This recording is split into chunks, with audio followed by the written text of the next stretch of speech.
என் இனிய உலகத்தமிழ் மக்களே, தாய்மார்களே, பெரியோர்களே, சிறார்களே, என் அருமைச் சீடர்களே, உங்கள் அனைவருக்கும் என் இனிய காலை வணக்கம். கலைஞர் தொலைக்காட்சி நிகழ்ச்சியில் நலமுடன் வாழ என்னும் பிரிவில் யோகாசனத்திற்கு அதிகாலை வேளையில் முதல் நிகழ்ச்சியாக தரப்படுகிறது. 10 ஆண்டுகளாக மக்கள் பார்க்கிறார்கள். தமிழர்கள் மட்டுமல்ல, உலகத் தமிழர்கள், எல்லா ஜாதியினர்கள், எல்லா மதத்தினர்கள், மொழி வேறுபாடின்றி, ஜாதி வேறுபாடின்றி பழகுகிறார்கள். இது எல்லோருக்கும் நன்மை செய்யக்கூடியது, ஆரோக்கியத்தை தரக்கூடியது. ஏதோ ஒரு தனி ஜாதியினர்களுக்கு கிடையாது. இது பொது சொத்து. யோகம் என்பது எல்லோருக்கும் தேவைதானே. ஒருவருக்கு மட்டும் யோகம் அடிக்க வேண்டும், மற்றவர்களுக்கு யோகம் கிடைக்கக்கூடாது என்று எங்கேயும் சொல்லப்படவில்லை. ஆகவே இக்கலை மனிதனை மனிதனாக வாழ வைக்கக்கூடியது, நோயின்றி வாழ வைக்கக்கூடியது, நினைத்த காலத்தில் நினைத்ததை அடையக்கூடிய தன்மையை பெறக்கூடிய ஒரு தவநிலை என்பதை நீங்கள் தெரிந்து கொள்ள வேண்டும். அந்த நிலையில் இன்றைக்கு பாருங்கள், நமது அரங்கிற்கு 2 சிறுவர்கள் இங்கே வந்திருக்கிறார்கள். ஓம் கிட்ஸ் மழலைப்பள்ளியிலிருந்து அங்கே குணசுந்தரி அவர்கள் நடத்துகிறார்கள். அது MA நகர் செங்குன்றத்திலிருந்து இந்த பையன் வந்திருக்கின்றான். அவன் ஸ்ரீராம், வயது 10, 6வது வகுப்பு படிக்கின்றான். அடுத்தால சந்திரேசன் என்பவன் பையன், வயது 8 வயது, 4வது வகுப்பு படிக்கின்றான். ஜேசே எமர்ஜென்ஸ் பள்ளி, பேப்பர் மில்ஸ் ரோட்லேருந்து வந்திருக்கான். இப்போ இவங்க 2 பேரும் ஒரு அற்புதமான ஆசன், மாணவர்களுக்கு தேவையான ஆசன், மூர்த்தாசனம் என்பதை பண்ண போகிறோம். பாருங்கள், அர்த்த சசனாசனத்தில் சின்ன வேரியேஷன்ஸ். என் அருமை மாணவர்களே, நீங்கள் பத்மாசனத்தை கலைத்து விட்டு அந்த மூர்த்தாசனத்தை பண்ணுங்கள். மெதுவாக பண்ணணும், அவசரப்படக்கூடாது. மெதுவாக பண்ணுங்க. பண்ணு.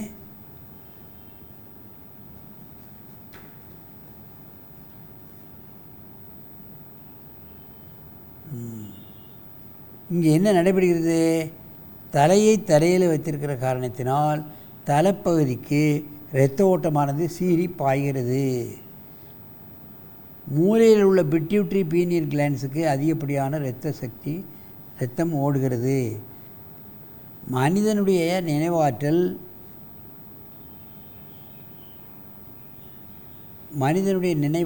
சிந்தனை, இவைகளெல்லாம் பெருக்கக்கூடிய முக்கியமான பிட்யூட்ரி பீனியல் கிளான்ஸுக்கு இரத்த ஓட்டமானது செல்கின்றது. மாணவர்களுக்கு நினைவாற்றல் அதிகமாகிவிடும்.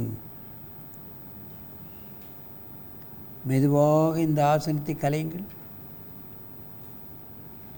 நேராக நின்று 2 மூச்சு வாங்கி கொள்ளுங்கள். அர்த்த சிரசாசனத்தினுடைய மயற்பெயர் தான் இந்த மூர்த்தாசனம்.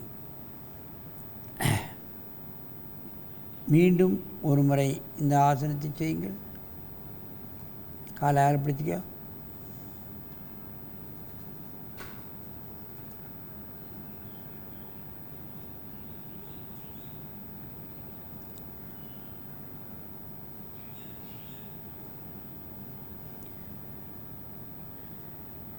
இதை செய்யும் பொழுதே தெரியும், தலைப்பகுதிக்கு பிளட் சர்க்குலேஷன் வருவது. இலக்கமாக உடலை வைத்து கொண்டிருந்தால் அந்த பிளட்டு பாயிறதே நமக்கு உணர முடியும். கண் சம்பந்தப்பட்ட பிரச்சனைகள், காது சம்பந்தப்பட்ட பிரச்சனைகள், புண்ணுக்கு வீங்கி என்று சொல்வார்கள், அது தைராய்டு சம்பந்தப்பட்டது, எல்லாமே நீக்கக்கூடிய அற்புதமான ஆசனம். மெதுவாக எழுந்திருங்கள்.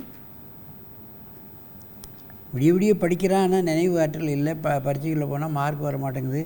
நல்லா தான் படிக்கிறான், ஆனால் மார்க்கை காணோம்பாங்க. ஏன்னா அவருக்கு மறதி இருக்குது. பிட்யூட்ரி பீனியல் கிளான்ஸுக்கு இரத்த ஓட்டம் சரியில்லை. அதுக்கு இந்த ஆசனம் பண்ணாலே சரியாயிடும்.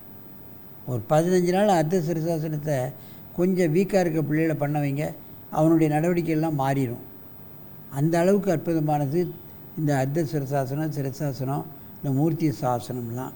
இந்த ஆசனத்தை எந்த வயசிலும், வயோதிக காலத்திலும் செய்வார்களே, ஆனால் அந்த மாதிரி பிரச்சனைகளெல்லாம் அவருக்கு ஏற்படவே செய்யாது. கண் பார்வை நன்றாக இருக்கும், செவித்திறன் கிடைக்கும், பேச்சுத்திறன் அதிகமாகும். இவைகளெல்லாம் இந்த ஆசனத்தை பழகிய 1 மாதத்திலே உணரக்கூடிய தன்மை நமக்கு உண்டு. ஆகவே இதுபோன்ற ஆசனங்களை காலையிலும் மாலையிலும் எல்லா தரப்பினரும் பழகி நினைவாற்றல் பெற்று நோயின்றி 100 ஆண்டு வாழ வேண்டும் என்று கேட்டு உங்களிடமிருந்து விடைபெறுவது ஆசனம் ஆண்டியப்பன். வணக்கம்.